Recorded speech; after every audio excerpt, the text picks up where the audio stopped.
körde ut och då rann det i diket. Ja. Men jag tyckte det var inte jävla det är extra på det. Men det är ju ren, jag förstår inte det. Det är så där mycket har det inte varit. Nej. Det har liksom, jag sa det undan. Det kan inte vara att du trycker på därifrån om det inte kommer upp där. Det kan inte vara det.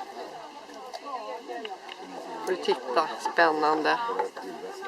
Ja, hela vägen. Man såg när man åkte till Eskilstuna. Jag åker ända ner till Västerås. Har du sett den här cykeln så ser du att de har lite olika sätt.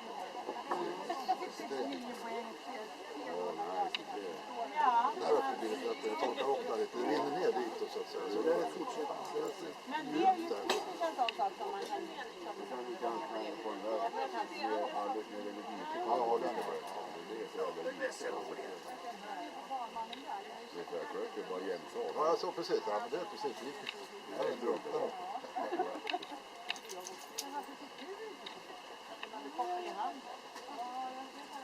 Jaha, så du tänker satsa på rallyligan?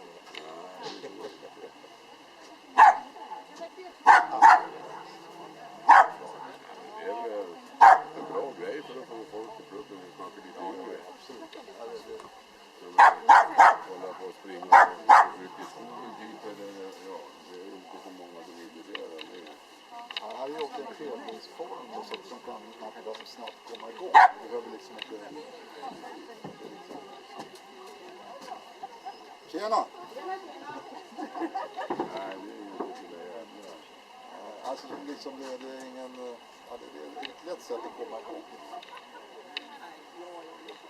Sen kan man ju såklart att man inte istället för att göra... Men det här är ju en helt... Om man tog lydnadsdelen och gjorde dem lite enklare så var det ju liksom så att köra lydnadssätt om det bara dubbelkommando. Det var alltid kör med. Så har man bedömt. Ja, men de här kommer ju prata hela tiden. Hela tiden, ja. Så det liksom är... Det är lite... Men det här var väl de som inte ville... Det är för som det kommer. Och de som var det. Men det är klart, det är lite enklare med det. Det vill jag inte lydnas. Och det låter inte så... Det är klart. Det låter inte så liksom... Jättefin. Nu är hon duktig. Grattis till första pris!